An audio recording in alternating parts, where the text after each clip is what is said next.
ఓం గం గణపతియే నమః. ఓం నమః శివాయ. ఓం శ్రీమాత్రే నమః. అందరికీ నమస్కారం. సో ఈరోజు మనము 2025లో ఏ ఏ గ్రహాలు ఏ ఏ ఫలితాలు అంటే మనకి ట్రాన్సిట్ అంటే గోచార గ్రహాలు ఏ ఏ ఫలితాలు ఇస్తాయి ఒక్కొక్క గ్రహానికి ఒక్కొక్క రాశికి అది మనం చూస్తాము. అయితే చాలామంది ఏంటంటే 2025 అని అంటే ఆదాయం వ్యయం కందాయ ఫలాలు ఇవన్నీ చెప్పుకుంటున్నారు. యాక్చువల్గా ఇవి మనం 2025 ఇది క్యాలెండర్ ఇయర్, మనము ఇంగ్లీష్ క్యాలెండర్ ఇయర్ ప్రకారం చూస్తున్నాం కాబట్టి ఇక్కడ మనం ఓన్లీ గోచార గ్రహాలు అంటే మేజర్ గ్రహాలు 4 అవి ఏంటంటే రాహుకేతు, శని భగవానుడు, గురు, బృహస్పతి. ఈ 4 గ్రహాలు ఎలాంటి గోచార ఫలితాలు ఇస్తాయి అవి చూసుకోవాలి. అంతేగాని మనము కందాయ ఫలాలు ఆదాయ వ్యయ ఫలాలు ఎప్పుడు చూస్తామంటే ఉగాది టైంలో, ఉగాది పంచాంగంలో మనము అప్పుడు మనకేంటంటే చక్రాలు వేసేసుకొని ఆ గోచార అప్పటి నుంచి ఉగాది పంచాంగం నుంచి పంచాంగం మనకి ఋతువు కూడా మారిపోతుంది, మనకి ఆ సంవత్సరం కూడా మారిపోతుంది. కాబట్టి దాని ప్రకారం మనం లెక్కేసేది అది కంప్లీట్ డిఫరెంట్. ఇది మనం కేవలం చూసేది ఏంటంటే ఇక్కడ ఈ మేజర్ గ్రహాలు అని అంటే ఇప్పుడు ఇంతకుముందు చెప్పుకున్న గ్రహాలు ఏ ఏ రాశుల్లో మారిపోతున్నాయి, ఆ మారబోతున్న స్థితి ఏ ఏ రాశులకి బాగుంటుంది, ఏ ఏ రాశులు వాళ్ళు తగిన జాగ్రత్తలు తీసుకోవాలి అనేటివి మనం ఇప్పుడు చూస్తామన్నమాట. అయితే ఇక్కడ 2025లో చాలా పరిణామం పొందుతున్నాయి. ఈ రాహుకేతువులు ఒకేసారి మారుతున్నాయి. మనకి బృహస్పతి గ్రహం అనేది కూడా ఒక రాశి నుంచి అంటే తన ఉన్న రాశి ఇప్పుడు అయితే తను వృషభంలో ఉన్నాడు, వృషభం నుంచి మిథున రాశిలోకి వెళ్తున్నాడు. అలాగే శని భగవానుడు కూడా కుంభరాశి నుంచి మీన రాశిలోకి వెళ్తున్నాడు. సో చాలా మేజర్ ఈవెంట్స్ జరగబోయే ఛాన్సెస్ చాలా చాలా ఉన్నాయి 2025లో. ఎందుకంటే ఒకే సంవత్సరంలో ఇన్ని గ్రహాలు మారటం అనేది చాలా అరుదైన సంఘటన ఒకటవుతే, ఇక్కడ మరి ఇంకొకటి ఏంటంటే పైపెచ్చి ఏంటంటే మనకి బృహస్పతి కూడా మనకి మిథునం నుంచి మళ్ళీ కర్కాటకం నుంచి మళ్ళీ మిథునంలోకి వక్రి అయ్యి వెళ్ళటం, ఇవన్నీ ఒక రాశి నుంచి ఇంకో రాశికి కూడా వెళ్ళటం, ఇవన్నీ కూడా పరిణామాలు మనం చూస్తున్నాము ఈ 2025లో. అలాగే కేవలం బృహస్పతి కాకుండా శని భగవానుడు కూడా మనకి మీన రాశి నుంచి మేషరాశిలోకి కూడా వెళ్తున్నాడు. సో ఇలాంటి పరిస్థితి ఒక్క ఈ 2025లో చాలా పెద్ద మార్పులే అటు దేశ గోచారంకైనా కానీ మన పర్సనల్ వ్యక్తిత్వ జాతకాల్లో కూడా చాలా ఎఫెక్ట్ అవుతుంది. సో ఇన్ జనరల్గా నేను ప్రతిసారి చెప్తున్నాను ఏంటంటే మన రాశి ఏదైతే ఉందో ఆ రాశి ప్రకారం కాకుండా మన లగ్నం ఏంటో చూసుకొని అంతర్దశలు ఏం నడుస్తున్నాయి దాని ప్రకారం చూసుకొని ఇవన్నీ ఈ గోచార ఫలితాలన్నీ అన్వయించుకున్నట్టయితే తప్పకుండా మంచి ఫలితాలు వస్తాయి. సో మొట్టమొదటిగా ఒక్కొక్క రాశి వాళ్ళకి ఈ గోచార గ్రహాలు ఎలా వస్తాయి అనేది చూసాము. అయితే ఫస్ట్ మనకు రాహుకేతువులు 2025 మే 18వ తేదీ నాడు మీనరాశి నుంచి కుంభంలోకి వెళ్తారనమాట. అలాగే శని భగవానుడు కూడా కుంభరాశి నుంచి మీనరాశిలోకి గోచార రహితంగా ప్రయాణం చేస్తాడు మార్చి 29, 2025. అలాగే గురు భగవానుడు కూడా మనకి మే 14వ తారీఖు నుంచి తనున్న రాశి ఇప్పుడు ప్రజెంట్గా వృషభ రాశిలో వక్రి అయి ఉన్నారు ఇప్పుడు బృహస్పతి. సో ఈ వక్రి అయిన బృహస్పతి 2025 మే 14వ తారీఖు నుంచి మనకి వృషభ రాశి నుంచి మిథున రాశికి వెళ్తారు. అలాగే ఇక్కడ చెప్పుకున్నాం కానీ ఇంతకుముందే చెప్పాను, వక్రి కూడా అవుతున్నారు శని భగవానుడు అలాగే గురు భగవానుడు కూడా. సో అక్టోబర్ నుంచి గురు భగవానుడు కూడా ఏమంటారు మిథున రాశిలోకి వెళ్తారనమాట. అంటే అతి వేగం ప్రయాణం చేస్తుంటాడు గురు భగవానుడు. కాబట్టి అతి వేగంగా ప్రయాణించి అక్టోబర్ 2025 చివరి సంవత్సరంలో అక్టోబర్లో మిథున రాశి నుంచి కర్కాటకంలోకి వెళ్తాడు. అలాగే డిసెంబర్ నెలలో మళ్ళీ కర్కాటకం నుంచి మిథున రాశికి వస్తాడనమాట. సో ఇంత పెద్ద పెద్ద మేజర్ ట్రాన్సిట్స్ అవుతున్నాయి కాబట్టి మన వ్యక్తిత్వ జాతకాల్లో కూడా చాలా గొప్ప పరిణామాలు, ఒక్కో రాశికి బాగానే ఉంటుంది, ఒక్కో రాశికి మధ్యంతర ఫలితాలు, అలాగే ఒక్కో రాశికి పట్టిందే లక్ష్మి అన్నట్టుగా ఇలాంటి మేజర్ ఎఫెక్ట్స్ అయ్యే ఛాన్సెస్ మనకి 2025లో చాలా చాలా జరుగుతాయి. ఎందుకంటే చెప్పా కదా, అసలు ఒక్క సంవత్సరంలో ఇన్ని మార్పులు జరగటం అనేది చాలా అరుదైన సంఘటన అనమాట. అలాగే మనకి శని భగవానుడు కూడా మనకి 2025 మార్చి 29 నుంచి మారుతాడు అన్నా కదా మీనరాశిలోంచి. మళ్ళీ మీనరాశిలోంచి మేషరాశిలోకి కూడా మనకి అతివేగం. శని భగవానుడు ఇన్ జనరల్ చాలా మెల్లిగా నిదానం, శనీశ్వరుడు అని అంటాం మనము. అంటే అంత వేగమైన గ్రహం కాదు, మెల్లిగా నిదానంగా ప్రయాణించి శని భగవానుడు కూడా అతివేగం వల్ల మేషరాశిలోకి ప్రయాణం చేస్తాడు అనమాట.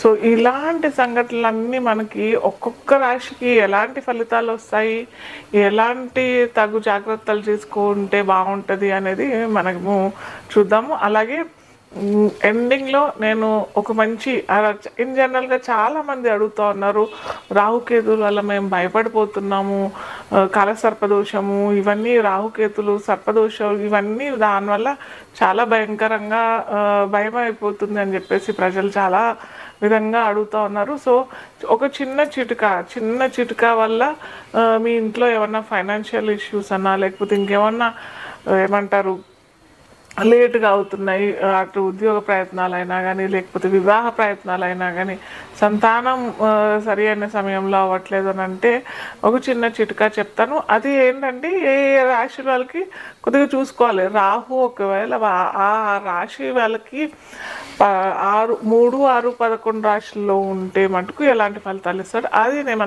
ఎండ్ ఆఫ్ ది షోలో నేను చెప్తాను. సో ఇప్పుడు కాలపురుషాంగంలో 2వ లగ్నం ఏంటంటే వృషభ లగ్నం అవుతుంది. సో వృషభ లగ్నంలోనే ఇప్పుడైతే మనకి గురు భగవానుడు లగ్నంలోనే ఉన్నాడు. సో అష్టమాధిపతి అవుతాడు, అష్టమాధిపతి లాభాధిపతి కూడా అవుతాడు కాబట్టి వక్రిలో ఉన్నాడు కాబట్టి ఓకే. కానీ ఇప్పుడు మళ్ళీ మనకి ఫిబ్రవరి నుంచి గురు భగవానుడు వక్రతి యాగం చేసేసి స్ట్రైట్ ప్రయాణం పెడతాడు కాబట్టి కొద్దిగా ఈ వృషభ లగ్నం వాళ్ళు గురువుకి ఏమన్నా రెమెడీ చేసుకోవాల్సిందే ఖచ్చితంగా. రెమెడీస్ అంటే నేను చెప్తాను అన్నాగా ముందర వీడియోస్లో, ఆ గురు భగవానుడు ఖచ్చితంగా చేసుకోవాలి. అలాగే వీరికి ఏంటంటే నవమ దశమాధిపతి అయిన శని భగవానుడు ట్రాన్స్ఫర్ చాలా చక్కగా ఉంటుంది, వీళ్ళకి చాలా చక్కగా ఉంటుంది. వీరు ఏమంటారు ఉద్యోగ ప్రయత్నాలు చేయాలనుకున్నా కానీ, వ్యాపార రంగంలో వ్యాపారం కొత్తగా వ్యాపారం చేసుకోవాలని అనుకున్న వాళ్ళకి కూడా, ఓవర్సీస్ వెళ్ళాలనుకున్న వాళ్ళకి కూడా, లేదా ఇంకా ఇవి ఎక్స్పోర్ట్ బిజినెస్ ఉంది కదా వాళ్ళకు కూడా చాలా చక్కటి ఫలితాలు మనకి శని భగవానుడు ఇస్తాడనమాట. అలాగే రాహు కూడా దశమంలో ప్రయాణం చేస్తాడు కాబట్టి మనకేంటంటే కొద్దిగా రాహుకి చతుర్థంలో కేతు వచ్చేస్తాడు కాబట్టి ఇన్ జనరల్గా ఇక్కడ ఉండే వాళ్ళకి అంటే ఎన్ఆర్ఐస్కి కాకుండా ఇక్కడ మన ఇండియన్స్కి అయితే కొద్దిగా ఇల్లు ప్రయత్నం లేదా రియల్ ఎస్టేట్ రంగంలో ఉన్న వారికి మటుకు తగు జాగ్రత్తలు తీసుకోవాలి. కేతుకి రెమెడీ చేసుకోవాలి ఖచ్చితంగా. రాహు దశమంలో ఉన్నాడు కాబట్టి మీరు ఏమన్నా ఓవర్సీస్ పోదాము అని అనుకుంటే అటు శని భగవానుడు మనకి లాభంలోనే ఉన్నాడు, మనకి రాహు కూడా దశమంలో ఉన్నాడు కాబట్టి ఖచ్చితంగా మీరు ఓవర్సీస్ ప్రయాణం అయితే చక్కగా చేసుకోవచ్చు. ఇంతకుముందు చెప్పినట్టుగా ఎక్స్పోర్ట్ బిజినెస్లోనూ ఎక్స్పోర్ట్ రంగంలోనూ కూడా చాలా చక్కటి ఫలితాలు ఇస్తారు. అలాగే ఇంకోటి బాగా మనం చెప్పుకోవాల్సింది ఏంటంటే గురు భగవానుడు కూడా వీరికి ద్వితీయంలోకి వచ్చేస్తాడు. మే 14 నుంచి చెప్పుకున్నాం కదా. సో గురు భగవానుడు వచ్చేస్తాడు కాబట్టి అటు ఫైనాన్స్ పరంగా ఫైనాన్స్ రంగంలో ఉన్న వారికి కూడా చక్కటి ఫలితాలు ఇస్తాడు. ఫైనాన్స్లో ఎటువంటి ఇబ్బంది లేకుండా వారు ముందరికి సాగుతారు. చాలా చక్కగా ఉంటుంది. వృషభ లగ్నం, వృషభ రాశి అన్నిట్లో చూసుకున్నట్టయితే మనకు కొద్దిగా ఎక్కువగా శ్రమ చేయాల్సిన అవసరము, ఎక్కువగా మనము ఇవన్నీ రెమెడీస్ చేసుకునే అవసరం మనకి వృషభ లగ్నం ఈ 2025లో మటుకు చక్కగానే ఉంటుంది. సో మనం చివరి దశలోకి వచ్చేసాము. రెమెడీస్ చాలా అందరూ అడిగేది ఇంతకుముందు చెప్పాను కదా, బాగా కంగారు పడేది రాహుకేతు విషయంలోను, శని భగవాను విషయంలోను. సో ఈరోజు మనము ముఖ్యంగా రాహుకి ఏం చేసుకుంటే మన అటు ఫైనాన్స్ పరంగానూ అయినా కానీ, ముఖ్యంగా రాహు చెడు గ్రహం కాదు. చాలామంది ఏంటంటే సర్పదోషం పెట్టేసేసి అటు రాహు భగవాను నుండి చాలా చెడు చేసేస్తున్నారు. ఇది చాలా అంత మంచిది కాదు. ఎందుకంటే మనకి రాహు కెమెరాకి సంబంధించిన గ్రహం. అలాగే రాహు ఫారిన్ ట్రావెల్, ఒకానొక సమయంలో దేశ బహిష్కరణ లేదా దేశాంతరం తప్పు, అది చాలా పాపం అని కూడా పరిగణించే వాళ్ళం మనము ఒక 18th 19th 17th 18th సెంచరీలో అయినా కానీ ఇప్పుడు ప్రతి ఒక్కరూ దేశాటన చేయటము, ఫారిన్ ట్రావెల్, అక్కడే ఉద్యోగ ప్రయత్నాలు, అక్కడే స్థిరపడటం, ఇవన్నీ చేస్తున్నారు. సో దీనికి అన్నిటికీ కారణం ఎవరిస్తున్నాడు అంటే మనకి రాహు భగవానుడు ఇస్తున్నాడు కదా. సో అలా ఆ విధంగా చూసుకున్నట్టయితే రాహు మనకి చెడు గ్రహం అయితే కాదు కదా. ఈరోజు మనకి యూట్యూబ్ నడుస్తుంది బాగా, సోషల్ మీడియా చాలా చక్కగా నడుస్తున్నది, ట్విట్టర్ బాగా నడుస్తున్నాయి. ఇవన్నీ అంటే మనకు సోషల్ మీడియా ఎంతగా పెరుగుతుంది అంటే దానికి ఎవరు కారకుడు? సినీ రంగం బాగా ఎదుగుతుంది. వీటన్నిటికీ కారణం ఎవరు? రాహు భగవానుడే. లేకపోతే ఇవన్నీ కూడా మనకి ఉండేవి కావు. సో ఇది చెడు గ్రహం కాదు. అందరూ కొద్దిగా ఈ మనస్సును ఏమంటారు, ఇలా చెడుగా ఆలోచించడం మానేసి రాహు భగవానుడు వీటన్నిటికీ కారణం అనుకుని చక్కగా మీకు రాహు ఫలితాలు సరిగ్గా రావట్లేదు, రాహు దశలు నడుస్తున్నాయి, అంతర్దశ నడుస్తుంది అంటే దుర్గాదేవి ఆరాధన చేసుకోండి. అలాగే ఇంకో చిన్న చిటుక మనం అందరం ఇంట్లో చాలా చక్కగా హాయిగా చేసుకునేది ఏంటంటే, మీరు వాష్రూమ్లో అంటే మీ టాయిలెట్స్లో అక్కడ బుధవారము శనివారం గుర్తుపెట్టుకోండి. ఎటువంటి సమయం అవసరం లేదు, మీ ఇష్టం, ఏదన్నా సమయం ఎంచుకోండి. అక్కడ ఒక అగ్గిపుల్ల తీసుకొని అక్కడ కాల్చేసేసి అగ్గిపుల్ల ఆరిపోయేదాకా మీరు అక్కడ ఉండిన తర్వాత అగ్గిపుల్ల పారేసేయండి. సో ఇది రెమెడీ మీరు బుధవారం శనివారం చేసుకున్నట్టయితే రాహు భగవానుడు ఇవ్వాల్సిన ఫైనాన్స్ ఇస్తాడు. మీకు ఫారిన్ ట్రావెల్ అనుకునే వారికి, అటు అబ్రాడ్ ఆపర్చునిటీస్ కావాలనుకునే వారికి చక్కటి ఫలితాలు అయితే ఇస్తాడు. సో ఈరోజు ఈ వీడియోలో మనము ముఖ్యంగా శుక్రుడు ఎటువంటి ఫలితాలు ఏ రాశి వారికి, ఏ లగ్నాల వారికి ముఖ్యంగా ఎటువంటి ఫలితాలు ఇస్తాడు చూద్దాం. అయితే మనము శుక్రుడు ఎవరికైనా అందరికీ ఇంపార్టెంట్.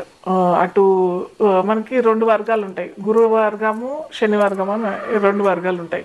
సో ఈ 2 వర్గాలకి మనకి శుక్రుడు చాలా ఇంపార్టెంట్. ఎందుకంటే మనకి అటు ప్లెజర్స్ అంటే ధన కనక వాస్తు వాహనాలు అన్నీ ఇచ్చేది మనకి శుక్ర భగవానుడే.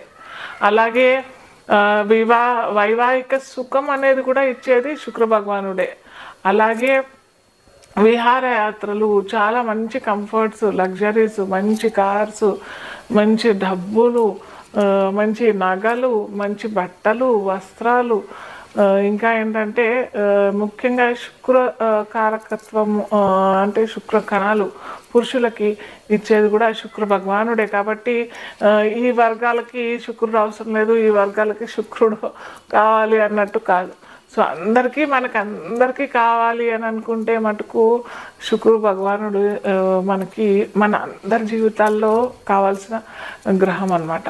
సో చాలామంది దాంట్లో ముఖ్యంగా నన్ను అడిగేది, అందరూ ఇవే అడుగుతారు కదా ఇన్ జనరల్గా, మాకు ఇల్లు కావాలి, లేకపోతే డబ్బులు ఫైనాన్స్ విషయంలో ఇబ్బంది కలుగుతోంది, లేదా వివాహం అవ్వట్లేదు, వైవాహిక సౌఖ్యం లేదు అని అన్నీ అడుగుతూ ఉంటారు. కాబట్టి సో దాంట్లో మన పర్సనల్ వ్యక్తిగత జీవితంలో ఒక్కోసారి అందరికీ చక్కగా ఉండాలి అన్నది ఏం లేదు కదా రూలు.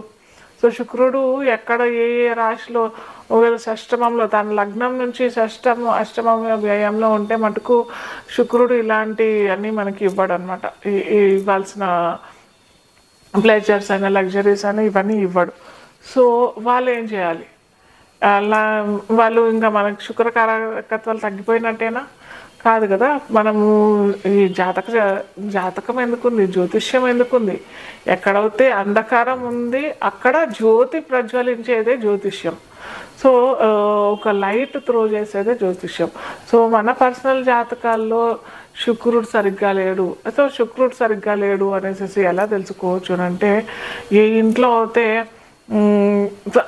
సరి అయిన టైంకి ధనం అందుబాటులోకి రావట్లేదు, వివాహ లోపం జరుగుతోంది, వివాహంలో ఆటంకాలు అవుతున్నాయి, లేదా వివాహం విచ్ఛిన్నం అవుతోంది, అలాగే ఇంట్లో ఏమంటారు లగ్జరీస్ లేవు, ఒక మంచి ఇల్లు కొనుక్కోవడానికి డబ్బులు లేవు, లేదా ఒక కార్ కొనుక్కుందాము, ఒక వెహికల్ కొనుక్కుందాం అని అంటే లేదు అని అనుకునే వారికి నిజంగా అక్కడ ఏదో శుక్రలోపం జరిగినట్టే వాళ్ళ జాతక చక్రంలో. సో వాళ్ళు ఏం చేయాలి? ముఖ్యంగా నేను అందరి పురుషులకి చెప్పేది ఏంటంటే, మీరు మీ ఇంట్లో గృహలక్ష్మియే. శుక్రుడికి అధిపతి ఎవరు అని అంటే మహాలక్ష్మీదేవి. సో మహాలక్ష్మీదేవి ఎవరు ఇంట్లో అని అంటే గృహలక్ష్మియే. సో ఖచ్చితంగా అందరూ లక్ష్మీదేవి లాంటి మీ భార్యని పొద్దున్నే చాలామంది ఏంటంటే ఊసే ఇవన్నీ ఎక్కువగా వాడుతూ ఉంటుంటారు పురుషులు.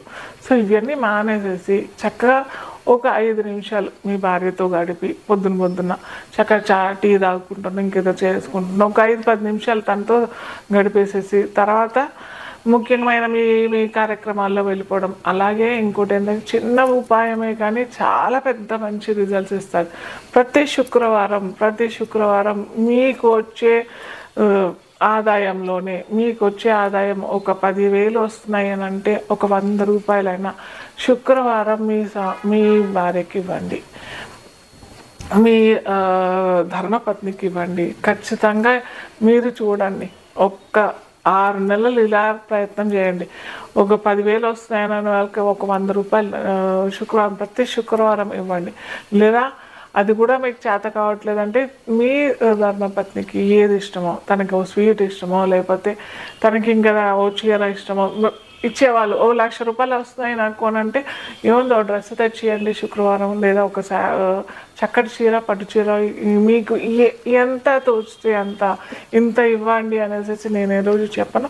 సో మీరు కనుక చేసినట్టయితే శుక్రవారం.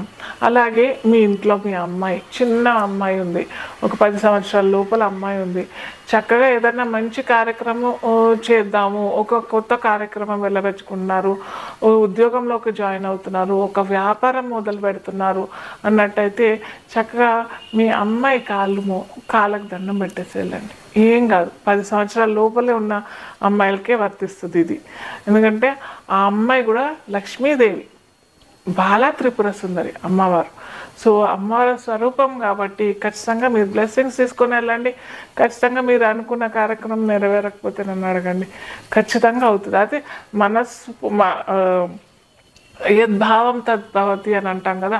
సో భావం కరెక్ట్గా ఉండాలి. ఏదో నేను చేశాను, మేడం చెప్పారు నేను చేశాను, అవుతుందో కాదో అని అనుకుంటే అక్కడ కూడా మీకు యూనివర్స్ అట్లాగే విశ్వం అలాగే ఇస్తుంది ఫలితం కూడా. సో అలా కాకుండా అవుతుంది, ఇది నేను చక్కగా మా అమ్మాయి లక్ష్మీ స్వరూపంగా చూసుకొని వెళ్తున్నాను అని అన్న ఆ భావంతో మీరు వెళ్ళండి బయటికి. ఖచ్చితంగా మీరు అనుకున్న ప్రయత్నాలు సఫలీకరిస్తాయి. సో ఇది మాత్రం అటుకు చేయండి.